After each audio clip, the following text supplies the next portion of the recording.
한 절만 읽었습니다.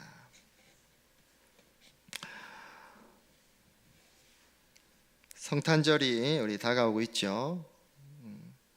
예수님이 오신 날 우리가 감사하고 기념하고 또 축하하려고 합니다. 자, 예수님이 2000년 전에 왜 오셨는지 우리는 잘 알고 있어요. 이 땅에 오셔서 나를 대신해서 십자가에 죽으러 오셨다.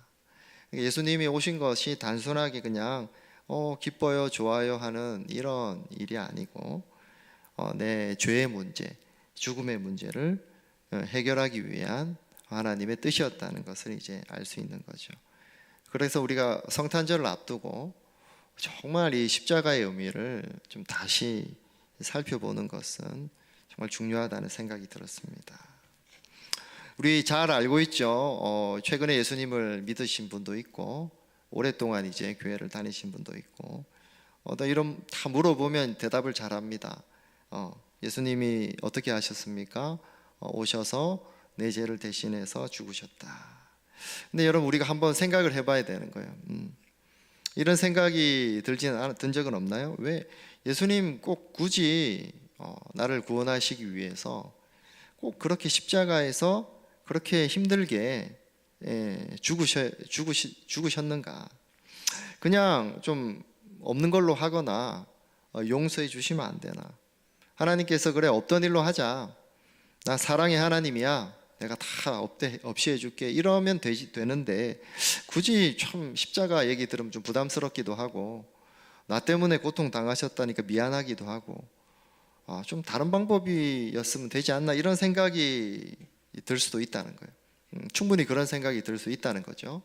근데 우리가 이제 그런 생각이 드는 이유는 뭐냐면 이 죄라는 것이 얼마나 무서운 거고 얼마나 무시무시한 건지 우리가 잘 모르기 때문에 그렇다는 거예요. 우리가 보면 심각한 바이러스, 치사율이 100%인 그런 바이러스가 있다 칩시다. 이게 걸리면 다 죽는 거예요. 여러분들이 그런 거에 만약 여러분들이 걸렸으면 이제 죽는 거야 이제. 그럼 여러분 마음이 어떨까요? 뭐 걸려도 되지 뭐 이런 마음이 듭니까? 아니죠. 굉장히 심각해지죠. 그렇다니까. 근데 우리가 죄에 대해서는 그런 마음이 없을 수 있다는 거예요. 그런 죄가 얼마나 무섭고 심각한지 우리가 모르니까 십자가를 생각해도 크게 은혜가 안 되는 거예요. 좀 죄송하고 미안한 마음은 들어도 그렇다는 거예요. 자, 보세요. 21세기 지금 이 현대를 살아가는 여러분들 보세요. 죄라고 생각하면 어때요? 경찰이 와서 잡아가야지 죄잖아요. 범죄라고 하잖아요. 여러분 중에서 보면 교통위반도 안 하실 정도로 죄 안 짓는 분 얼마나 많습니까? 또 교통위반을 간혹 했어 실수로. 그럼 어떻게 하면 해결돼요? 벌금을 내면 해결이 되잖아, 맞죠?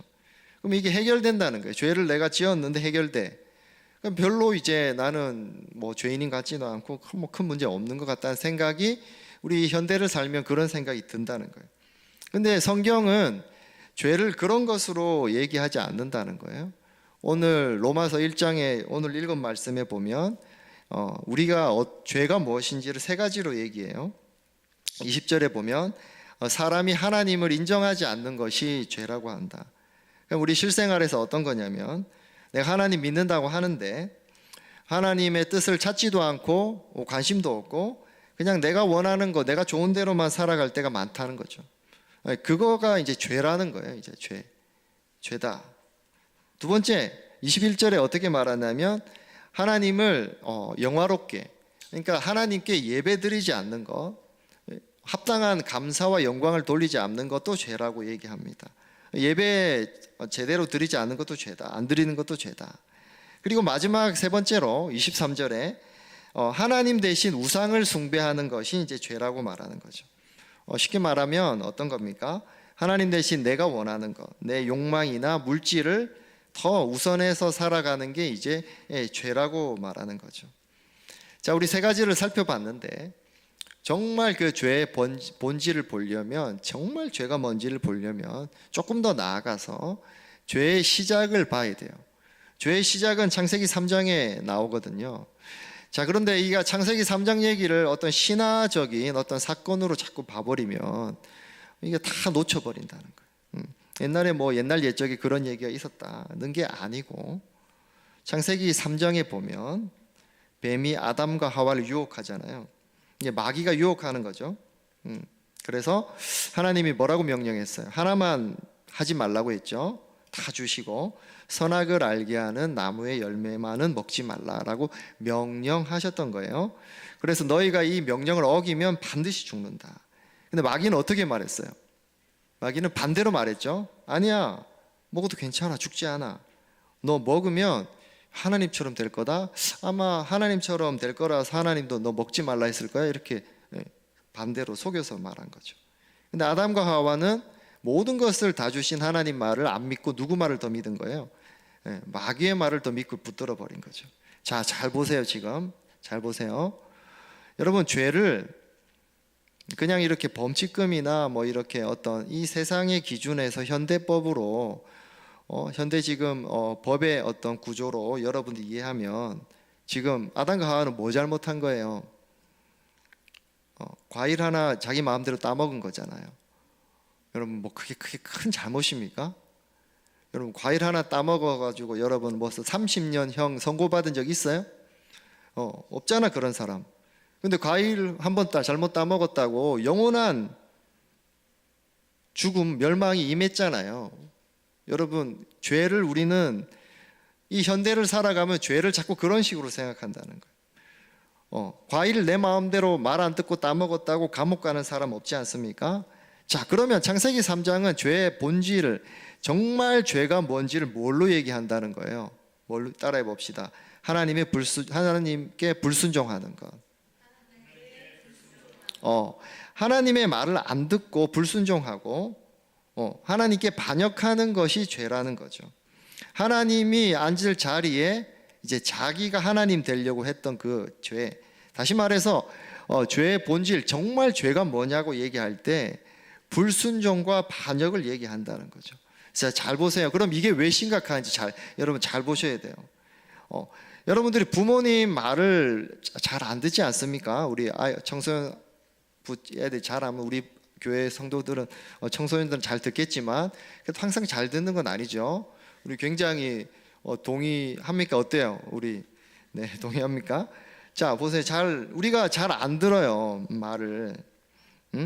그리고 또 어때요? 친구들 중에서 여러분 가끔씩 좀 나쁜 친구들은 또 배신하기도 하고 막 이렇게 이용해 먹고 배신한 사람들도 참 나쁘잖아요. 자, 그런데 여러분, 그 대상이 누구냐는 거예요. 우리 배신의 대상, 불순종의 대상이 누구냐는 거예요. 누구죠? 하나님인 거다. 자, 우리 하나님이라고 하니까 좀 마음에 와닿지가 않아. 뭐 하나님 말씀을 내가 좀 안 지켰는데 좀 죄송하지. 이거를 갖다가 우리가 지금 이 민주주의 시대에 있다 보니까 잘 와닿지가 않아.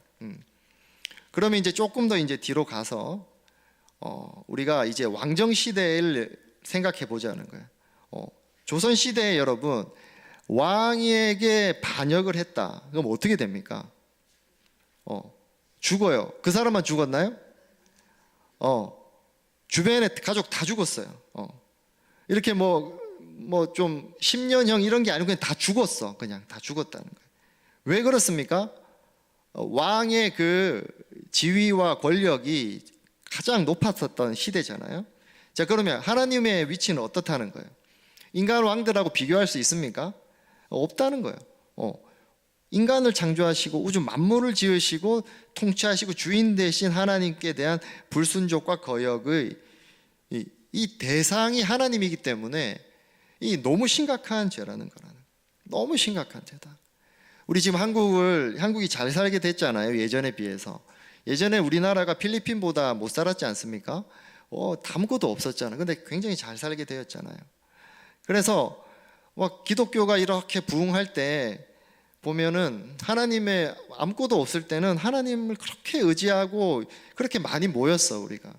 근데 왜 사람들이 잘 안 믿으려 하고 우리 믿는 사람들은 왜 하나님 앞에 그런 어떤 정말 절대적으로 의지하는 태도가 없을까요? 보면 우리는 현대의 시스템이 잘 돼 있는 이 한국 사회를 살아가면서 자꾸 우리는 착각하는 게 있다는 거예요. 보세요, 여러분, 뭐 개인 보험 있죠? 또 연금 준비하시는 분도 있고, 뭐 개인적으로 투자하시는 분도 있고, 또 뭐 여러 가지 뭐 직장이나 여러 가지를 통해서 미래를 준비하는 것들이 있지 않습니까?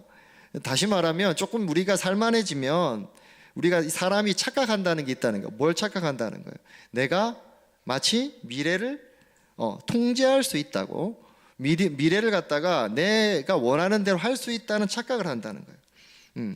내가 원하는 대로 살아도 내가 잘 살 수 있다고 생각한다는 거. 뭐 이런 문제 생기면 이렇게 하고 저런 문제 생기면 저렇게 하고 다 내가 준비하고 있지 라고 마치 뭐까지 생각하는 거예요. 내가 마치 죽지 않을 것처럼 살 수 있다는 거예요. 이게 뭐라는 거죠, 여러분? 영적인 교만이라는 거죠. 창세기 12장 10절에 욥기 12장 10절에 이렇게 말합니다. 함께 읽어봅시다. 시작. 사람의 목숨 또한 모두 그분의 능력 안에 있지 않느냐. 자, 우리의 목숨이 어디에 달려 있다는 거예요? 하나님 안에 달려 있다는 거예요. 근데 우리가 좀 이렇게 예측 가능한 일들을 하고 준비하고 뭔가 좀 체계를 갖추고 내가 좀 이렇게 미래를 대비하다 보니까 마치 내 목숨도, 내 생명도, 내 죽음도, 앞으로의 죽음도 내가 매니지하고 내가 뭔가를 컨트롤할 수 있다고 착각한다는 거죠. 자, 하나님이 우리 생명을 지고 있는데 좀 먹고 살만해지니까 이제 영적인 문제에 점점 관심이 줄어드는 시대를 우리는 살아가고 있다는 거예요. 우리 정신을 바짝 차려야 됩니다. 우리 옆에 얘기해 봅시다. 정신을 바짝 차립시다. 정신 바짝 차려야 돼요, 여러분. 오늘 말씀 정말 잘 들으시길 바랍니다, 여러분. 여러분, 내 마음대로 내가 살려고 자꾸 하잖아요. 내 마음대로 자꾸 살려고 하면 어떻게 될까요? 하나님 앞에서, 그리고 이 말씀 앞에서 어떻게 되냐면 자꾸 내 모습을 포장해요. 아담과 하와가 죄를 짓고 나서 어떤 모습을 보였습니까? 무화과 나무 잎으로 자기의 벗은 몸을 막 가렸지 않습니까? 여러분, 무화과 나무 잎으로 가리면 어떻게 돼요? 햇빛이 비춰지면 마르지 않습니까? 점점 마르면 다른 잎을 떼다가 계속 붙여야 되잖아요. 다른 잎을 가져다가 계속 붙여야 되죠. 그러니까 우리가 내 마음대로 살려고 하면 어떤 특징이 생기냐, 하나님 앞에서 자꾸 내 본심과 속내는 가리는 거예요. 다른 걸로, 괜찮은 모습으로, 나 이렇게 잘하고 있어, 나는 꽤 괜찮아, 이런 걸로 내 진짜 아픔, 내 수치, 내 어려움은 자꾸 가리시는 거예요. 그러면서 어떻게 자꾸 생각하게 됩니까? 하나님 없어도 난 뭐 그렇게 큰 문제 없이 살 수 있어, 이런 생각을 하기 시작한다는 거죠. 우리의 삶을 돌아보면 이게 이제 심각한, 이게 죄라는 겁니다. 내 삶의 주인 자리에 누가 계속 앉는 거예요? 내가 계속 앉는 거예요. 내 인생의 작은 결정부터 큰 결정까지 뭔가를 할 때마다 계속 하나님을 저기 밀어놓고 내가 계속 앉는 거다. 세상의 메시지가 계속 우리를 그렇게 가르치죠. 어떻게 가르칩니까? 너가 원하는 대로 해, 그것이 행복이야 라고 계속 나오잖아요. 여러분, 광고를 보면 너가 좋은 걸 해, 너가 원하는 대로 해, 그것이 자유고 행복이야, 계속 얘기하는 거예요. 그리고 나서 이제 자동차 나오고 화장품 나오고 너가 원하는 대로 사라는 거죠. 근데 이제 우리는 그걸 사면서 내가 원하는 대로 살고 있다고 우리는 자꾸 생각하는 거죠. 자, 그래서 현대의 우상은 뭘까요? 오늘 세 번째 죄의 내용 중에서 세 번째가 우상 숭배잖아요. 여러분, 뭐 새나 뭐 물고기나 이런 걸로 뭘 만들지 않죠. 요즘 뭘 만듭니까? 내가 우상이 되는 거예요. 내가 우상. 그게 뭐죠? 바로 자아 우상 숭배. 내가 원하는 대로 사는 자아 우상 숭배를 우리는 하고 살아가는 것. 이것이 사실은 어떤 삶이라는 거예요? 여러분, 내가 원하는 대로만 살려고 하고 내가 원하는 것으로만 사는 것, 이것이 어떤 겁니까? 사실은 어떤 거예요? 내가 원하는 것이 너무 중요하고 나의 감정이 너무 중요하고 나의 느낌이 너무 중요하고 나의 취향이 너무 중요하고, 그래서 내가 원하는 대로만 살려는 것, 결국 어떤 겁니까, 여러분? 이게 창세기 3장과 로마서 1장의 말씀을 봤을 때 어떤 거예요? 이게 하나님께 뭐 하는 거죠? 하나님께 내가 반역하고 있다는 거예요. 내 인생의 주인 자리에 하나님을 계속 초청하고 하나님을 높여드리는 삶을 살지 않고 내가 주인 되어서 내가 원하는 삶을 사는 것, 결국 이게 뭐다? 하나님께 반역하고 있다는 거예요. 그래서 여러분, 우리의 이 죄가 이렇게 심각한 거예요. 우리 세상의 메시지에 갇혀서 덮여져서 그래 살면 안 돼요. 뭐 내가 잘못했냐고, 내가 원하는 대로 하는 게 뭐가 그래 잘못됐냐고. 잘못됐다고 성경은 얘기한다는 거예요. 그거 아니야. 하나님을 주인으로 살지 않는 것이 심각한 죄야. 그것이 하나님을 거역하는 죄야 라고 말한다는 거죠. 자, 이렇게 우리가 정말 사소해 보이고 아무것도 아닌 거라고 생각했던 것들이 사실은 뭐라는 거죠? 굉장히 심각한 죄라는 것입니다. 자, 그럼 다시 처음에 질문으로 돌아가서, 심각한 죄가 심각한 건 알겠어. 내가 죄가 심각한 건 알겠다는 거죠. 그럼 하나님이 사랑의 하나님이란 말을 우리가 많이 들었잖아요. 자, 그러면 하나님이 사랑이시니까 나를 용서해 주면 되잖아. 하나님, 나 너무 심각한 거 알겠어. 이제 뭐 조금 알 것 같아요. 뭐 내가 내 마음대로 사는 거, 하나님 앞에 내 인생의 주도권과 계획을 다 드리지 않는 거 알겠어요. 근데 하나님 사랑이시니까 좀 덮어주시고 좀 넘어가고 용서해 주면 좋잖아요. 이렇게 말할 수 있고 생각할 수 있죠. 맞아요. 아주 좋은 접근이고 질문이 맞아요. 자, 근데 결정적으로 뭐가 문제가 될까요? 우리가 사랑의 하나님은 굉장히 잘 알고 있다는 거예요. 근데 오늘 읽었던 로마서 1장 18절에 어떤 하나님이 나옵니까? 어떤 하나님이 나와요? 어떤 하나님? 진노하시는 하나님이 나온다. 물론 여러분 오해하시면 안 돼요. 진노하시는 하나님이 이렇게 급발진하거나 이렇게 막 버럭 화를 내는 이런 하나님을 얘기하는 게 절대 아니에요. 하나님 진노하시는데 어디에 대해서 진노하시는 거예요? 하나님은 죄에 대해서 진노하시는 하나님이라고 오늘 1장 18절에 나와 있다는 거예요. 이거를 우리는 잘 몰라. 잘 모르고 로마서 1장 18절 우리에서 23절 이런 성경은 우리가 2배속이라 3배속으로 빨리 읽고 이제 빨리 넘어가거나 대충 읽고 이제 뛰어넘죠. 진노하시는가 하고 넘어가죠 이제. 근데 사실은 우리 하나님은 어떤 분이시다? 죄에 대해서 진노하시는 하나님이라는 것을 우리가 오늘 알아야 되는 거예요. 이것을 모르면 여러분, 이것을 모르면 십자가가 그렇게 별로 감사하지 않아요. 이것을 모르면 왜 그렇게 십자가의 은혜에 감격하고 막 울고 성찬할 때 울고 감동이 있고 하는지 모른다니까. 이걸 모르면 진노하시는 하나님을 우리가 알아야 됩니다. 18절에 진노하시는 하나님, 이 진노의 하나님의 진노를 모르면 성경의 많은 부분을 여러분 이해할 수 없어요. 성경의 많은 부분을 보세요.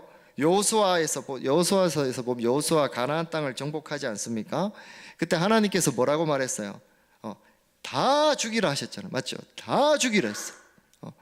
진멸 전쟁이라고 히브리어로 헤렘이라고 하는 진멸 전쟁. 누구까지 죽이라 했어요, 여러분? 어린아이와 여자와 모든 사람을 다 죽이라 했잖아요. 가축까지 다 죽이라 했잖아요. 또 있어요. 사무엘상 15장에 보면 사울 왕에게 뭐라고 말합니까? 하나님께서 예언자를 통해 뭐라 말합니까? 아말렉 족속의 모든 것을 다 뭐라고요? 진멸하라고 했잖아요. 여러분 어때요? 이거 읽으면서 좀 이상하지 않았어요? 이런 성경 읽으면서 어때요? 너무 잔인해 보이잖아. 하나님 너무 잔인해 보이시잖아. 어떻게 하나님이 이렇게 지금 말도 안 되는, 나 이런 하나님이 무서워서 못 믿겠어. 어떻게 하나님이 어린아이도 죽이고 여자도 다 죽이려 했지? 너무 잔인하잖아. 이런 생각이 들었을 거예요. 이 영적인 의미를 몰라서 그런 거예요. 여러분 구약 성경에 나오는 그 진멸 전쟁 헤렘이 가진 영적 의미는 뭡니까 여러분? 하나님은 뭐죠? 어떤 작은 죄도 결코 그냥 넘어갈 수 없으신 거룩하신 분이라는 거예요. 어떤 죄도 그냥 두실 수 없으신 분이라는 거예요. 하나님은 그리고 그 어떤 작은 죄도 하나님 반드시 그 죄에 합당한 벌을 내리실 수밖에 없으신 분, 이것을 다른 표현으로 어떻게 말할까요? 공의로우시다, 정의로우시다, 이렇게 말하는 거예요. 그래서 하나님은 이 죄가 있는데 덮으실 수 없는 거예요. 왜? 하나님은 공의로우시고 정의로우시기 때문에 반드시 그 죄에 대해서 뭘 해야 된다는 거예요? 벌을, 심판을 내리셔야 한다는 것이에요. 자, 여러분, 우리가 사랑의 하나님만 알면 우리 신앙이 자라지 않아요. 사랑의 하나님만 붙들고 있으면 우리가 계속 제자리고 깊은 하나님의 은혜로 제자로서 자라가지 못해요. 그러면 우리가 죄 용서의 은혜와 감격이 점점 우리 마음에서 사라져가요. 사랑의 하나님만 붙들고 있으면 절대 안 됩니다. 자, 여러분, 하나님 어떤 분이셨다고요? 진노하시는 하나님이셨다. 자, 이제 그 진노하시는 하나님 앞에 우리도 예외일까요? 아닐까요? 우리 예수 믿기 전에 우리의 죄는 동일하게 하나님의 진노 아래 있었다는 거예요. 똑같다는 거예요. 자, 그럼 우리의 형편을 좀 예를 들어서 볼까요? 우리도 하나님의 진노 아래 심판으로 죽을 자였다. 좀 다가오지 않죠? 한번 조금 예를 들어서 살펴볼까요? 여러분, 과거 우리나라 사형제도가 있을 때에 여러분, 사형을 앞둔 사람들이 어땠는 줄 아십니까? 사형 날짜가 정해진 사람들이 그 공포 가운데 벌벌 떨어요. 사형 날짜가 다가올 때마다. 자기가 당당했던 사람이 없어요. 자기가 죽을 날이 다가오잖아요. 공포 가운데 벌벌 떨어요. 그리고 사형 집행 당일날 정말 더 떨어요. 그 공포가 그 사람을 이미 삼켜버려요. 그리고 그 사형 집행을 도왔던 그 사형 집행인들이 있죠. 그 사람들은 그 죽음을 보고 나서 평생을 심각한 PTSD, 외상 후 스트레스 장애로 아주 고통을 겪습니다. 여러분, 이 죄의 형벌이란 죽음이라는 게 그렇게 만만한 게 아니에요, 여러분. 우리가 어떻게 죽을 자였다는 거예요? 그 죽음의 공포가 우리를 짓누르고 비참하게 두렵게 벌벌 떨면서 우리가 지옥에 갈 사람이 우리였다는 거예요. 응? 살고 있는데도 이 땅이 지옥 같아서 하나님의 진노 아래서 죽음의 공포 아래 벌벌 떨다가 죽어갈 사람이 바로 우리였다는 것입니다. 하나님의 진노 앞에 우리가 서면 우리의 그 모습을 보기 시작한다는 거예요. 여러분, 그런데 하나님이 우리를 불쌍히 여기셨어. 아무 이유 없이 정말 전적인 은혜로 우리를 불쌍히 여기셔서 우리를 불쌍히 여기심으로 우리에게 내리실 그 하나님의 진노를 대신 누구에게 쏟으신 거예요? 예수 그리스도께 쏟아 놓으신 것입니다. 그래서 우리를 살리시기 위해 예수님을 죽이셔야 했던 것, 이것이 여러분 하나님의 사랑인 거예요. 반쪽짜리 사랑이 아닌 진노하시는 하나님을 통해서, 그 십자가를 통해서 여러분 비로소 보게 되는 하나님의 사랑입니다. 여러분, 하나님의 진노와 심판, 내가 받아야 할 그 진노와 심판을 하나님 예수님께 쏟으심을 통해서 십자가에서 나를 얼마나 사랑하시는지 하나님께서 데몬스트레이트, 증명해서 보여주셨다는 거예요. 천벌받아 마땅한 우리를 위해서 이전에도 이후에도 없을 너무나도 특별하고 놀라운 사랑을 우리에게 보여주신 것입니다. 이것이 예수님이 이 땅에 오신 이유라는 거예요. 이 십자가를 통해서 하나님께서 우리에게 그 위대한 사랑을 보여주신 거예요. 어떤 경우라도 내가 너를 포기하지 않겠어. 내 목숨을 대신 죽임으로, 죽일지라도, 죽게 할지라도 내가 너를 포기하지 않겠다. 이게 바로 십자가에서 보이신 하나님의 사랑이라는 겁니다. 하나님의 진노를, 바로 그 하나님의 진노를 하나님의 아들이신 그 예수 그리스도의 보혈의 피로 덮어 주신 것입니다. 여러분, 우리 삶을 한번 잘 돌아보며 오늘 말씀 앞에 섰으면 좋겠습니다. 우리 죄를 너무 쉽게 생각하지 않습니까? 여러분, 이 시대에 내가 원하고 내가 좋아하는 것 사는 것 가지고 아무도 여러분 뭐라는 사람 없죠. 여러분, 근데 우리는 믿는 자인데 죄를 너무 쉽게 생각하고 있지 않습니까?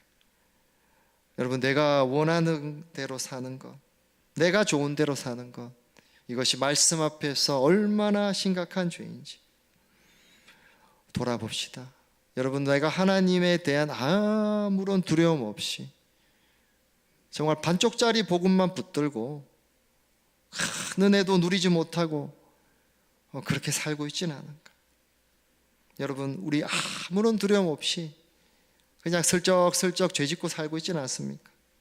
여러분, 우리 어떤 죄라도 반드시 그 대가를 지불해야 되는, 벌을 받아야 됩니다. 그 하나님의 진노가 지금도 회개하지 않는 자들에게 임하고 있다는 것을 안다면 우리는 이제 다시 십자가를 간절히 바라보게 되는 거예요. 여러분, 그렇기 때문에 내 죄가 얼마나 심각한지 아는 것은 더 이상 수치가 아닙니다. 여러분, 내가 얼마나 나의 수치가 드러나는 것이 나의 부끄러움이 아닌 거예요. 내 죄가 얼마나 심각한지 알고 인정하는 것에서 뭐가 시작하는 거예요? 은혜가 시작되는 거예요. 용서하심의 은혜, 그 죄 씻음의 은혜가 물 붓듯이 그 우리의 마음 가운데 임하기 시작할 것입니다. 여러분, 우리 잘 아는 용어들이 있죠. 사이코패스, 소시오패스, 사람을 해치고 별 죄책감이 없지 않습니까? 양심도 없고 사람을 잔인하게 죽이고도 웃고 놀이처럼 그렇게 말하는 사람들, 그런 사람을 사이코패스다 이렇게 말하지 않나요? 아무 잘못도 못 느끼는, 혹시 우리 마음이 그렇지는 않습니까? 여러분, 내 마음대로 살고 내 원하는 대로 살면서도 그냥 아무 신앙의 양심의 가책이 없이 그냥 이렇게 사는 거지. 여러분, 그렇게 혹시 우리가 살고 있지는 않습니까? 하나님께서 우리의 삶을 다뤄 가시는 거예요. 여러분, 우리의 삶을 하나님 반드시 다뤄 가세요. 하나님의 자녀들, 관계의 거울을 통해 다뤄 가십니다. 관계 가운데 하나님 갈등을 주고 어려움을 주죠. 여러분, 맞습니다. 그 사람 잘못 맞아요. 여러분, 그 사람 잘못이 맞아요. 근데 여러분, 거기에서 계속 끝날렵니까? 관계의 거울을 통해서 그냥 다 그 사람 잘못이라고 그냥 계속 끝나렵니까? 관계의 거울을 통해서 나를 보게 하시고 하나님 나를 알게 하시는 거예요. 내가 얼마나 정말 구제불능의 죄인인지 나를 보게 하시는 것은 무엇입니까? 나를 은혜의 자리로 초청하시는 과정이라는 거예요. 여러분, 우리의 인생살이에 채찍이 있고 여러분 인생살이에 거울이 있습니다. 주께서 허락하시는 그 과정들이 있다는 거예요. 여러분, 맞습니다. 그것이 문제인 거죠. 그 사람이 문제였던 거죠. 여러분, 그것 때문이었던 거죠. 맞습니다. 근데 그냥 또 그렇게 외면하고 우리 또 넘어가겠습니까? 다 그냥 손가락질하고 그냥 넘어가겠습니까? 하나님이 우리의 삶 가운데 우리 인생살이의 거울을 통해서 우리를 비추어 주시고 우리를 진짜 은혜로 초대하시는 하나님의 그 초대를 끝까지 거부하며 끝까지 그냥 가리며 나는 괜찮은 사람이고 나는 잘하고 있고 나는 문제 없다는 사람으로 여러분 계속 그냥 그렇게 서시렵니까? 아니면 은혜의 자리 가운데 우리가 더 한 걸음 나아가시겠습니까? 나의 수치를 보고 내가 정말 죄인인 것을 알게 하시는 시간마다 십자가의 은혜가 얼마나 큰지 다시 깨닫고 엎드리는 우리가 되시겠습니까? 사랑하는 성도 여러분, 죄인임을 알 때 내가 얼마나 심각하고 무서운 죄라는 질병에, 살 수 없는 그 질병에 걸렸음을 내가 알 때에 이제 우리는 십자가의 은혜를 경험하기 시작하는 거예요. 사랑하는 성도 여러분, 정말 여러분 마음에 이 아침에 다시 이 십자가를 마음에 붙드십시다. 여러분, 이 십자가를 정말 여러분 마음에 다 붙들었으면 좋겠어요. 나를 살렸지 않습니까? 이 십자가가 나에게 영원한 삶을 주지 않았습니까? 여러분, 우리가 평생 주님을 찬양하고 평생 주님께 감사드려도 이 은혜를 다 갚을 수 없잖아요. 우리 인생 한 번 살지 않습니까? 여러분, 이 땅에 가진 모든 것들, 이 땅의 모든 소유, 성취, 모든 것들이 다 사라집니다. 그러나 주님의 사랑은 영원한 거예요. 이 십자가의 사랑은 영원합니다. 그렇기에 우리는 주님밖에 여러분 자랑할 것이 없는 거예요. 여러분, 십자가로 기뻐하고 십자가로 감사하고 십자가로 다시 감격하는 여러분들이 되시기를 주님의 이름으로 축원합니다.